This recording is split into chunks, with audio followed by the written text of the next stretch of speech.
Hello, everyone. Welcome back to another live edition of Wondergoal.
Hello, everyone. Welcome back to another live edition of Wondergoal, the soccer betting show from the Action Network.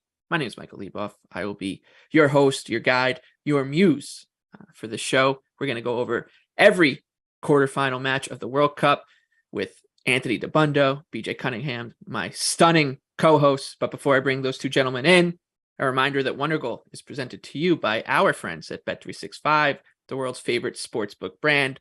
Sign up with promo code ACTION to get Bet365's exclusive sign-up offer in New Jersey and Colorado. Bet $1 on any game, get $200 free. All right, BJ, Anthony, before we get into the matches,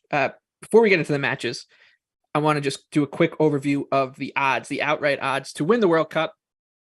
Brazil, they are still your favorite. They were your pre-tournament favorite. They're still there at the top of the board, plus 175, a clear favorite. France, second on the board at plus 400.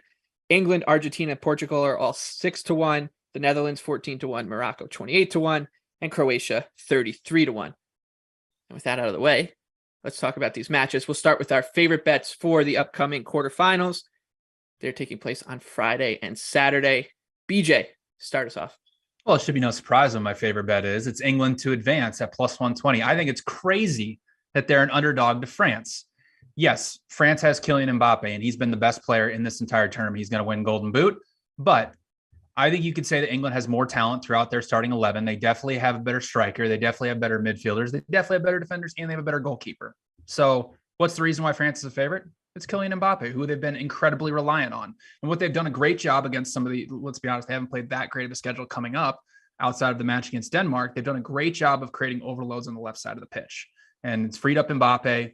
He's been able to get behind defenders, create a lot of chances, get the ball in the middle of the box, and then also finish off some chances himself. But he's now going up against one of the best defensive right backs in the world in Kyle Walker, somebody who can match his type of pace and cover ground with the best of them. In England, what they did such a good job of against Senegal is they pressed high, and it just shows their versatility in their tactics. They're not just this slow, pragmatic, handbrake style team. No, they had a pass per defensive action of 6.7. They forced 7 high turnovers. And really the difference is they brought on Jordan Henderson because Jude Bellingham has been so good in terms of ball progression and getting the ball up to the front three that they don't need to put Mason Mount on the pitch. They can put Jude Bellingham and then another defensive type midfielder like Jordan Henderson, who is a good pressing midfielder, although he is in his 30s. And it caused a lot of problems for Senegal.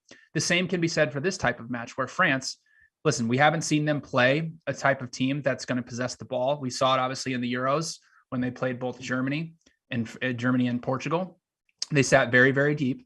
They didn't press at all. And then they just sent Mbappe and Benzema out on the counter. And I think they're going to do something similar here. But if you go through France's results since the 2018 World Cup in real competitions, where's the impressive result outside of the match against Denmark? Because they got beat on expected goals, both against Portugal and against Germany at the Euros. And then they got knocked out of the round of 16 by Switzerland. So really we're just saying, okay, France has played one good match against a good team, and now suddenly they're the second best team in the world. I don't think so. If England can neutralize Mbappe, they're going to win this match. And if they can press effectively, keep France in their own final third, I think England's going through. So I love England to advance at plus 120. I do project them as a pretty good favorite to get through here. Okay. We'll talk more about that match and all the matches in a little bit. My favorite bet, though, I like Netherlands on the 3-way money line. They're plus 255 against Argentina. There's more a bet against Argentina than one on the Dutch, who I do think are a little undervalued across all markets. Like if there was one team I would back to win the World Cup right now, if all your tickets are dead, like the three of us, I would pick the Netherlands because their path is hard, but the other way you can look at it is the path is what is causing their number to stay where it basically was, or higher at some sports books than it was before the tournament started. So I think the Dutch are a good buy opportunity in the futures market, and I think they're a good buy opportunity against Argentina, who they have not really gotten going yet. Like they needed to work really hard to beat Australia. They were kind of in cruise control there. They were up 2-0, and all of a sudden Australia gets one back, and they almost score again to send that game to extra time. This Argentina team has shown they can't really get separation against anybody. The Mexico game notwithstanding, that was more of, two brilliant plays, one by Messi and one from Enzo Fernandez. Like, what have they done? What have they done to prove that they're worth this kind of number against a really good Dutch side who, they were uneven in the group stage, but then they were brilliant against the Americans. We were all kind of wrong about that one. Not kind of wrong. We were very wrong. Louis Van Gaal's system worked flawlessly. They were able to sit back, counter quickly. Memphis and Denzel Dumfries look great. This is a really dangerous team and one that should punch up well because they have a good center back pairing. They've got a great central midfielder in Frankie de Jong, and they have clinical finishers. So they might not create, Argentina might outcreate them 2-1 here, but the chances that the Netherlands do create, they should be able to find the back of the net with. So I think that this Dutch team is really dangerous here. And I think a lot of people are kind of betting into the narrative that, I don't want to say goodbye to Lionel Messi at the World Cup. So that should keep the number pretty suppressed here. And I like going against that narrative, wearing the black hat with the Dutch. Anthony, what about you? Your favorite bet? Yeah, I'm going to go back to England and France. I'm going to mention the BJ Cunningham battle, the Waterloo battle there. It's a huge rivalry, of course, but I like both teams to score. Yes, minus 115. I think that the fact that this match is so competitive actually helps the both teams to score here. You would say, oh, it's going to be played as a stalemate. Both teams generally have managers who look to be pretty conservative. But I agree with BJ that both teams have taken a little bit more of an aggressive tone in this tournament. Yes, France still doesn't press. They still, wait for you to turn the ball over and then look to hit in transition. That's how they live. But they have sent more numbers forward at this tournament. Theo Hernandez overlapping on the left with Mbappe, Adrien Rabiot getting into the penalty area more, Antoine Griezmann in the form of his life. BJ mentioned England's defense against Senegal and how they pressed high and they were successful. If they try that again, Senegal doesn't really have the creator, the playmaking midfielder, or the player that can beat you over the top, or the outlet that Mbappe is. That Sadio Mane would have been that guy, but he wasn't there. And Senegal was still able to find some success in those moments early in that match. Easily could have gone up a goal. Thought they should have had a penalty. I think England runs a risk of overcommitting a bit here and potentially conceding to Mbappe, to Griezmann because of it. And I do think France will find some success only because there's very few teams in the world that can stop transition from France. I mean, it's not like, yes, Mbappe is coming. Yes, Kyle Walker's very good, but it's still the best player in the world in Kylian Mbappe. And I do think it'll be difficult for England to stop them. With that being said, France not applying any ball pressure at all was a big red flag against Poland. I thought Poland did a really good job of getting the ball into wide areas, getting in crosses fairly comfortably, and putting a lot of pressure on this French defense. Easily should have scored as well, created over one non-penalty expected goal in that match. Even if you take out the penalty, there were chances to score for the Poles, and that's a much worse attacking side. I mean, an attacking team that did not look like they could create against anybody. And so, France's defense is still vulnerable, I think, and their defensive midfield, like Chouameni's excellent, but I still think there are question marks about this defense that England can get at with Bellingham getting forward more and Kane being one of the greatest, dropping deep, especially. I think Harry Kane kind of finding those pockets of space because nobody's pressing the ball heavily, coming short, playing players in. I think Kane is the biggest cog for this English attack in this game. So I like both teams to score. I think it's a little bit cheap given how competitive this match is lined because people are expecting, like a 1-0 park the bus, play defensive type approach. I don't think that's necessarily the case. I'm playing against that narrative. I like both teams to score. Okay. Now let's move on to the match previews themselves. We'll start 10 a.m. Eastern time, Friday morning. Croatia. But first, we got to pour one out for our friends in Japan. At the hands of Croatia, that was tough to swallow, man. Yeah. Okay. With that over, Croatia's 8-1 against Brazil, minus 275. The draw is plus 375. The two advanced line, Croatia's plus 400. Brazil minus 600. Of course, these odds are provided from our friends at bet365. BJ, this one looks pretty straightforward, and I think at the risk of getting caught up in the "is Croatia tired yet" narrative, I think Croatia's got to be tired. Yeah, I don't like to use feelings when we're talking about this type of analysis. I think that's kind of a wrong way to approach it. But with that being said, this does feel kind of like the end of the road for Croatia, right? Like they have played basically the same starting 11 throughout this entire tournament. Their midfield has to be so incredibly gassed, playing an up and down type match with Japan. And listen, we've had two matches here again for Croatia where they've played a team similar to what Brazil is going to do in terms of ball possession and progressing it up the pitch. It's against both Spain and England at the Euros. Like England held them to basically nothing, and then they played a chaotic 4-3 match against Spain. But I think it has more to do with Spain's ability out of possession than it does with the fact that they're possessing the ball. But with that being said, I mean, Brazil, I would say, has been the most impressive team in this tournament, right? 9.5 expected goals for, 1.5 against. And the thing is, who are the two teams that have scored against Brazil? It's South Korea and it's Cameroon, both quick strike, counterattacking type teams. Croatia is not that. They're very slow progression, intricate, try to get the ball forward at wide areas, middle of the pitch, similar to what Switzerland and Serbia tried to do. And Switzerland and Serbia had the same exact problems against Brazil. So this is a Brazilian defense that has not allowed a team to create over 1 expected goal since October 11th of 2021 against Colombia. And Croatia, let's be honest, outside of the match against Canada, they haven't been finishing well. They have 1 goal off of 2.2 expected. We knew that coming into the tournament, and it seems to have been true so far. So I'm going to go both teams to score no. It's currently a minus 140. I think this is probably a Brazil route. And I really just I don't know how Croatia is going to create more than half an expected goal because nobody's been able to do it yet in this tournament against Brazil. Yeah, I'm going to play into the route a little bit as well. I'm a little disappointed that Brazil decided to run riot over South Korea because it probably made this number a little worse than it would have been if they had just made it a little less exciting in their victory. I like the over 2.5 team total for Brazil. It's like plus 175, plus 180, depending on where you're looking. And the reason I like it is because at some point you expect Brazil to get on the board and Croatia will have to open up a little bit and go for it. And they just don't play well in transition. Japan had chances. Belgium ripped them apart. I think it's 2.8, close to 3 expected goals allowed in their last 2 matches. They've only given up 1 goal. I mean, if Romelu Lukaku has his finishing boots on, we're not even talking about this team being in the knockout stage. So this defense has looked very leaky, very vulnerable. They're just not going to be able to keep up with the speed. I think Vinicius Jr.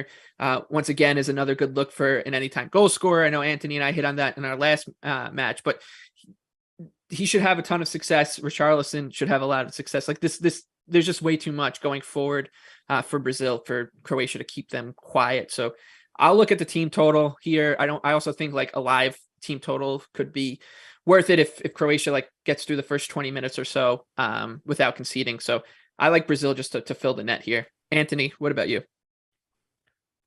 Yeah, I somewhat agree. I think Croatia has some problems defending Brazil's wingers in the wide areas. I think that's going to be a major issue for them. Their fullbacks have not really been tested by dynamic attacking wingers to this point in the tournament. Everything's kind of been down the middle. And you look at like a team like Belgium that did create a lot of chances against them. Almost all of that came from Belgium's, middle of the park players, not exactly like wide players beating guys one-on-one, getting to the byline, cutting it back. And the one chance we did see was when Croatia got opened up and then Lukaku missed the sitter. So I think that there's vulnerability in the Croatian fullbacks here. I think that's going to be a major problem. I think Croatia can find some success in transition though. Like anytime we've seen Croatia look at its best going forward, it's been in those transitionary moments after winning the ball. Modric or Brozovic plays that one ball that kind of, gives space to Perisic or potentially Lavia in transition. Like they have an ability to get at this Brazilian defense. Like BJ mentioned how dominant Brazil's defense has been, and it is true, but I think you saw a little bit of crack in kind of after Korea did start to send numbers forward, after it was 2-0, Korea created 3 or 4 decent to good scoring opportunities that required Allison to kind of be heroic. So I think if there's an early goal in this match, I love the over. I'm going to take the over 3 at plus money instead of the over 2.5 at minus 125, 130, because I do see a world where Brazil is able to run it up here and get to 3-1 or 4-1, as opposed to if this game does stay sitting 0-0 for a while, maybe Croatia can hold out longer than we thought. You don't get as game state is so important in these situations. But like BJ said, Brazil's attack has been dominant. My biggest question mark was coming into the tournament for Brazil, did they have like a true number 9 finisher? Because we've seen up and down play from Richarlison, but seeing the Richarlison we've seen in this tournament, it's hard to bet against Brazil at this point. The 2 p.m. kickoff on Friday is Netherlands, Clockwork Orange. They're plus 260 on the 3-way line. Argentina plus 120 favorites. The draws plus 210 to advance. The Netherlands plus 130. Argentina minus 160. BJ, we'll go right back to you here. How are you attacking this match from a betting perspective? Yeah, I like the Dutch to advance. I agree with you, Michael, that what the Dutch did so good against the Americans is, like you mentioned, the quick strike counterattacking, but they also attacked the flanks. And that's something Louis van Gaal said after the match. He said, coming into the match, we knew they were weakest on their flanks. We weren't going to try to go through the middle of the pitch because that's where obviously the United States was at their strongest. And they just never, and the United States just never adjusted to it. All 3 goals came off of crosses, and they can do the exact same thing here to Argentina, who was really, really not impressive at all against Australia. Let's be honest. They scored 2 goals off of very low quality attempts. And if you look at the rolling XG chart of that match, you'll see, the final says, okay, Argentina 1.6 to Australia 0.6. So 2-1, probably a deserving result. Well, Argentina only had created 0.4 expected goals up until the 85th minute. And then the match opened up and they actually had some, high quality chances there towards the end. So they basically did nothing for the full 85 minutes. And that's something similar, like you mentioned, Michael, that happened against Mexico. Now they have to face a Dutch team that did really, really good out of possession against the Americans. They were perfectly fine not pressing, closing off the middle of the pitch, which Argentina, again, it happened again. Lionel Messi has to come receive the ball way too far away from the goal because nobody in the middle of the pitch is coming to receive it. So they either have to play the ball out wide, and then it's like, okay, we have to beat them with crosses. The Netherlands is a perfect opportunity here for them to counterattack them. They have a great midfield, something Argentina hasn't seen so far in this World Cup. So I really like the Dutch to advance here. I think the price is way too high here on Argentina. So I like the Dutch to advance at plus 130. Yeah, I already gave my thoughts on this game at the top, so I'll make it real quick. But one other thing I just want to add is Louis van Gaal. Like, he's a really good manager. Like he will set this team up. Yeah, not in the same way. He will. They're a very adaptable team. They're very versatile, and he will set them up, based on their opponent. So I think that you'll see them, like you said, BJ, attack the vulnerabilities of Argentina rather than just stick to a plan A here. So the Dutch were impressive against the United States. Like I said, I think worth a bet on the 3-way line to advance or a sprinkle to win the whole thing, depending on how you want to play this thing. Anthony, 3 for 3 on Clockwork Orange. Yeah, I actually liked what I saw with the Dutch out of possession against the United States. They did concede a couple of chances, the early chance to Pulisic, the Ream situation. But I thought overall they did a very good job of forcing the U.S. to try to go out wide and then cross it in. And it's going to be very hard to beat the Dutch in the air on these crosses with their back line being as good as it is in the air with Van Dijk and Timber especially. And I think the fullbacks are the biggest key in the wingbacks. I wrote in my preview when we talked about the United States against the Dutch that, well, the Dutch in theory have a huge advantage in the midfield, but with Dumfries playing as badly, have a huge advantage on the wide areas, but with Dumfries playing as bad as he was, that would potentially not be an issue. Dumfries came into this World Cup with an injury and kind of played through it. It seems like he played really poorly the first 2 matches against Senegal and against Ecuador, but the last 2 now he's turned in, excellent performances. You can kind of shrug off the one against Qatar because it's Qatar, but when he played against the United States, 2 assists, getting forward a ton, getting his feet in the penalty area, being the outlet that he needed to be. And then of course, Blind's passing ability leads to the 3rd goal, his cross across the box to Dumfries. I don't think Dumfries and Blind will get that kind of space in this match. Argentina's better defensively. They're better at stopping transitions in the United States, but I think it's still an area where the Dutch can attack, and Memphis being healthy and fit. I mean, Memphis was not fit for the first 2 matches either. He came off the bench, and the Dutch attack did look better against Senegal in the last half hour once Memphis was on the pitch than it did the first hour when he wasn't. So I think Memphis being fit and able to start makes a huge difference for this Dutch team too. I think it's another good both teams to score look. I'm taking the Dutch plus a half, minus 135. I'm also going to probably sprinkle some both teams to score, maybe an over as well. I do think there'll be goals in this match. It's a rematch of the 2014 semifinal, which is one of the worst, most boring soccer matches I've ever seen. Both these teams have come a long way in 8 years, and it actually favors some goals in this one. The Argentinian defense has been excellent in this tournament, but they haven't really been tested. I mean, who have they played? Australia, one of the worst attacks. Mexico, we saw how bad they were this tournament going forward. Poland offered almost nothing in the group stage. So there are, I still wonder about the Argentinian defense.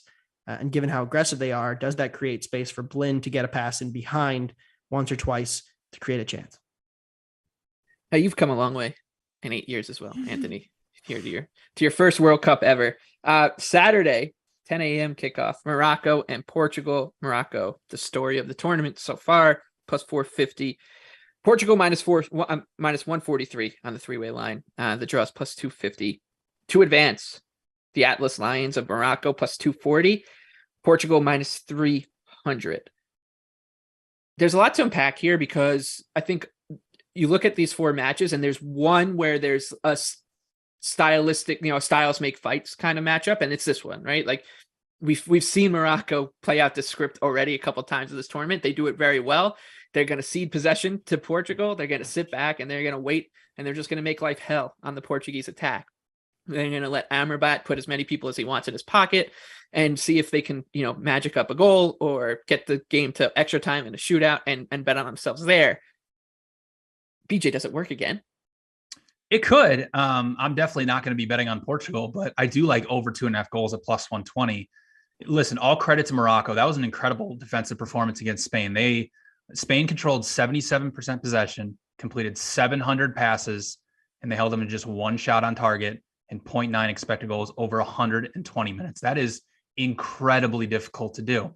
And what they did such a good job of is closing off those easy passes in between both the defensive and midfield lines. Against Costa Rica, Spain completed 166 passes between the lines in 90 minutes. They only did it 120 times in 120 minutes against Morocco. Now, here's another thing where I like to play this type of over because of game state. Okay. Portugal's finishing it at, yes, an unsustainable rate, but a crazy rate right now. And we had not seen Morocco play from behind. So if that first goal goes in and they can't just sit back defensively and the pitch opens up for Portugal's attackers, it's happened in every single Portugal match so far. The match just becomes crazy and there are just chances galore. Every match has gone over except for the Uruguay match. But remember, Uruguay hit the post 3 times in that match after Portugal scored first. So if Portugal scores early, I'm interested to see what Morocco is going to do. Now, Portugal's defense has not been that great. I mean, they've conceded over 5 expected goals so far. And tactically, again, we've said it from the beginning, it looks like they don't know what they're doing, but they have great attacking players. Like they're incredibly talented. They're probably a top 5 team in terms of talent in this World Cup. So if they score first and the match opens up, that's really, really concerning for Morocco, who, they've only conceded 1 goal off of 3.3 expected. So they are a tad overdue to concede, but, they could put another crazy good defensive performance. But like Croatia, they basically played the same starting 11 for all 4 matches. They just played 120 minutes against Spain without the ball, having to move so much. So that concerns me. So I'm taking over 2.5 goals at plus 120. I do project about 2.6 goals for this match. So I think there is some value on the over. I just can't get past the fact that this line looks very similar to what we saw against Spain and on the 3-way line, which it's a little cheaper, but it's not that much. I think Portugal coming into the tournament, Portugal's odds were 16-ish and Spain was around 8-1. So the market already told us who the better team was. And that tells you there's a little bit of a difference there. Was it right? Was it wrong? I would still think most of us would say Spain is the better team between these two, Portugal and Spain. So I think there's still some value here on Morocco.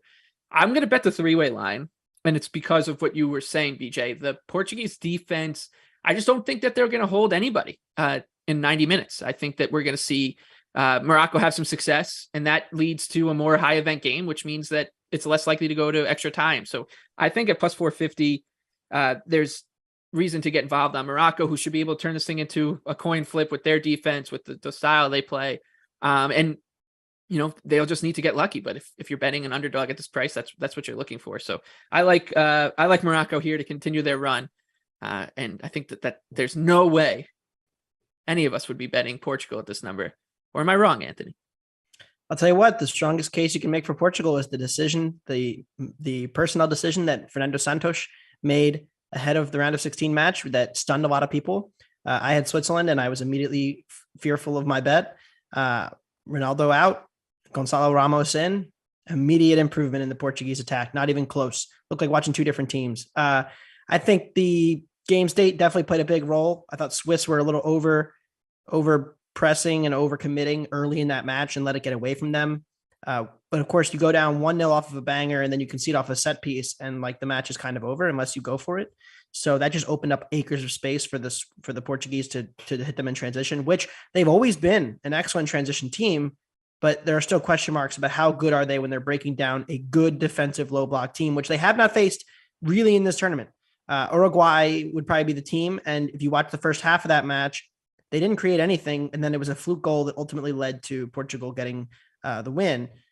So they played a good defensive Swiss team, but again, the game state threw that haywire immediately. And the finishing is not going to continue. Portugal finished at an alarmingly high rate. They had 2 expected goals, 5 post-shot expected goals, scored 6 against the Swiss. You don't normally shoot that well. And so I think that created a little bit of an inflated perception on this Portuguese team. I thought we'd get Morocco +1. I will bet Morocco +1 if it's minus 130, 125 or cheaper. Right now it's sitting at like minus 140. So hopefully, people go bet Portugal. Let's move this line up a little bit so I can get on the Morocco again. But yeah, I mean, the Moroccans did a stellar defensive job of preventing access to the wide areas. Jordi Alba was a non-factor as a progressive outlet. They were not able to progress the ball up the right either. So there was no way for Spain to get in behind because they don't really have runners up the middle and behind either. Like that's not really Morata's game. It's not really Asensio's game. So that led to a very difficult situation. And we'll see what Santos does if he wants to start Ronaldo or not. Either way, I think Morocco's defense will show here. They have not trailed in this tournament. They've only conceded one big scoring chance, and it was against Croatia in the first match. They've also now held Croatia, Belgium, and Spain under one expected goal in all in those three matches. So it's been a stellar defensive performance, and I see no reason to think that Portugal is just going to walk all over them. So I like under 2.5. I disagree with BJ here. All right, let's wrap it up with the headliner, which is a 2 p.m. kickoff on Saturday between England and France, a rematch of the Hundred Years' War, all the Napoleonic Wars.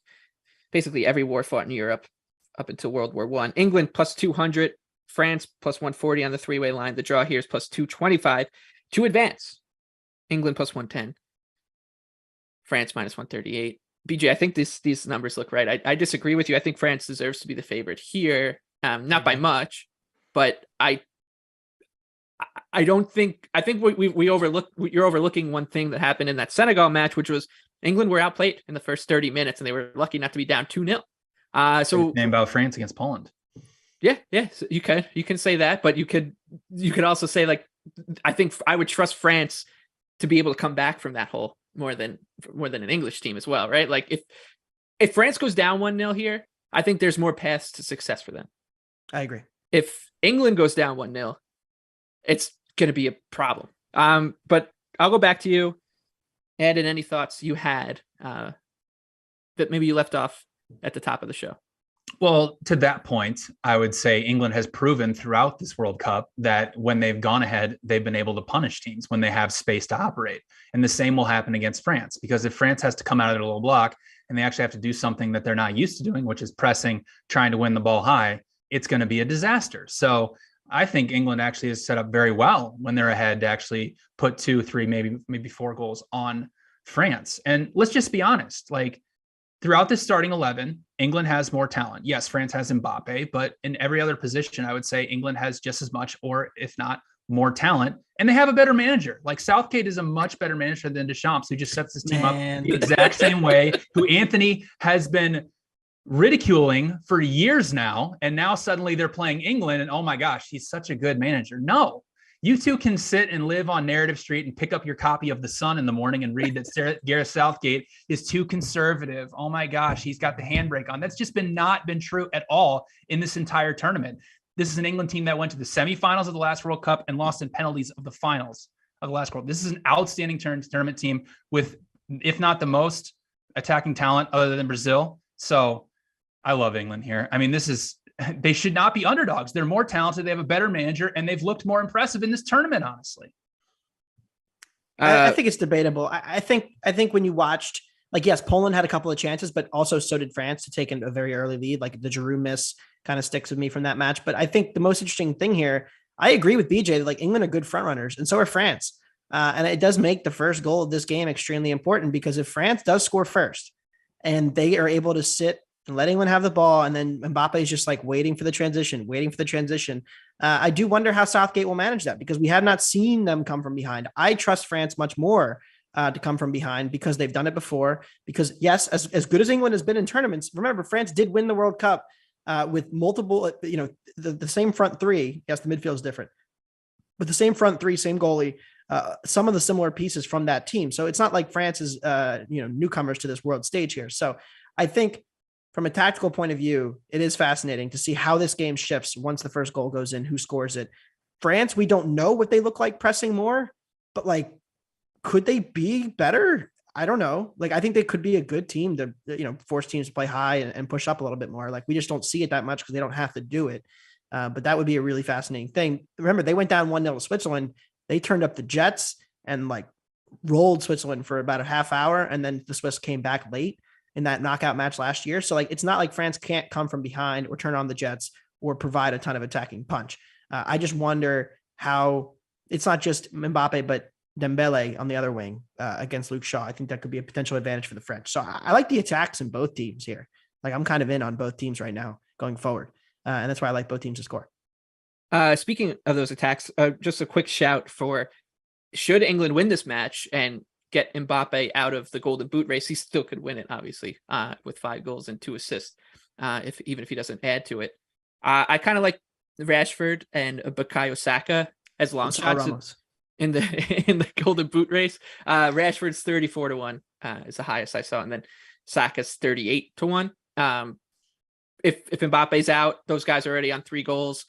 They could have a pretty open match against Portugal, and then the final. So, it's a long shot for a reason, but those would be my 2 Golden Boot picks if we can get Mbappe out. But BJ, I just don't know if it's going to be as straightforward. He'll be gone. Don't worry. He'll be gone, Michael. As we think. There is an argument for Ramos though now, because they're going to play a quarterfinal, which they're heavily favored. They're going to play then, if they win that, a semifinal, and then a 3rd place game. If Ramos is truly upstage Ronaldo, there is a path for Gonzalo Ramos, who did not play the group stage, to steal the Golden Boot here. He probably wasn't even. Although, I mean, Mbappe probably just scores a goal and wins. Right. I mean, he's odds on for a reason here. All right. That will wrap up this episode of Wondergoal. For BJ Cunningham, for Anthony Dabbundo, I'm Michael Leboff. Thanks again to our sponsors, Bet365. And remember to sign up with promo code ACTION to get Bet365's exclusive sign-up offer in New Jersey and Colorado. Bet $1 on any game, get 200 free. We will see you guys on the other side of the quarterfinals, where BJ will either be wearing a waistcoat or he might not show up. So we'll see. You'll know who won the match just by that. For Anthony, BJ, best of luck with all your bets this weekend.